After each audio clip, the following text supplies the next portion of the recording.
When the army goes overseas, the soldiers often encounter wet or sandy terrain which can be hazardous to aircraft and vehicles. Recently in Afghanistan, 2 Chinook helicopters worth £25 million each were damaged in the harsh conditions. One solution is to build concrete runways or lay aluminium tracking, but these are costly, heavy and time-consuming. Often, pilots just have to go for a risky landing. Now, the answer to the problem may lie in something as simple as this piece of plastic. Now, unlike other landing materials, it's light enough to take on board, it's incredibly strong, and it's fast to deploy. Essential if you need to land in unstable conditions in a hurry. Tomorrow's world is here to witness the first test of this material with an Apache, one of the most powerful helicopters in modern military use. This is one of 67 recently bought by the British Army for use in combat and peacekeeping operations throughout the world. Now, we've got a very special link up here right up in the air so that I can talk directly with the pilot of the Apache over there. Hello, Mick. Hi there. What sort of problems do you have when you're landing an Apache? The problems are that the aircraft can be quite heavy. If you load up with fuel and ammunition, it can weigh up towards 10 tons, and obviously it will sink in the ground. It could damage parts of the aircraft. And then do you get lots of different types of terrain when you're abroad? Yeah, we could be operating in the Arctic in snow, soft sand in the deserts, or even in the jungle.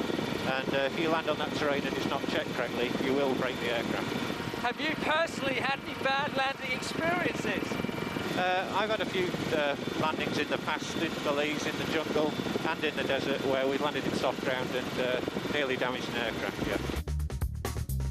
At around 27 million per aircraft, it's an expensive risk to take.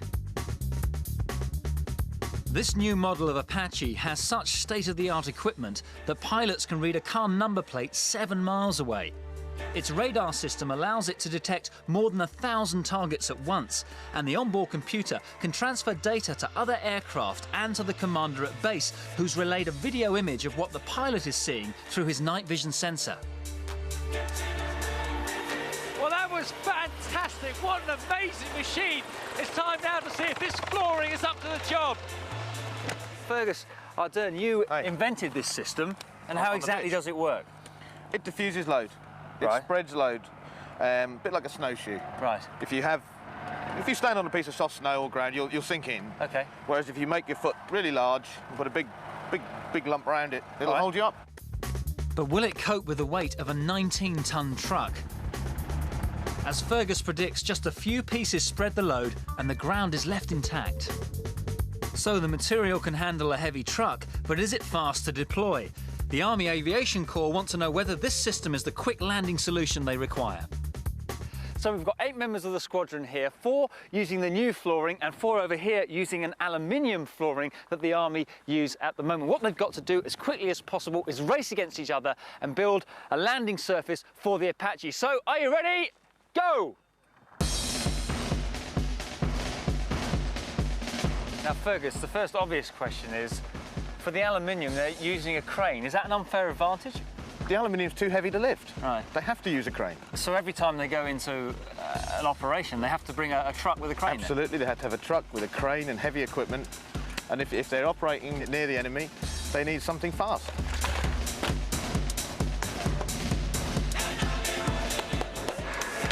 So here we are, just over 10 minutes gone, and as you can see, the new flooring is nearly finished. If you have a look over here at the aluminium flooring, well, they've only got about 5 pieces down and probably another 12 pieces left to go.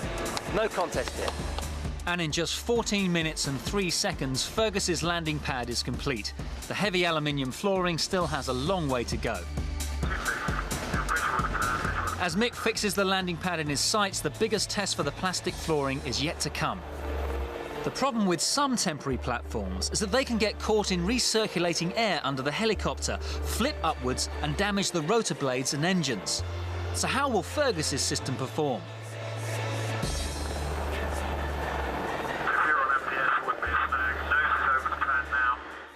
Mick, pleased with the landing? Yeah, very good. It's the first time I've landed on a prepared platform that's not been pinned. Right. Normally that would lift and hit the helicopter.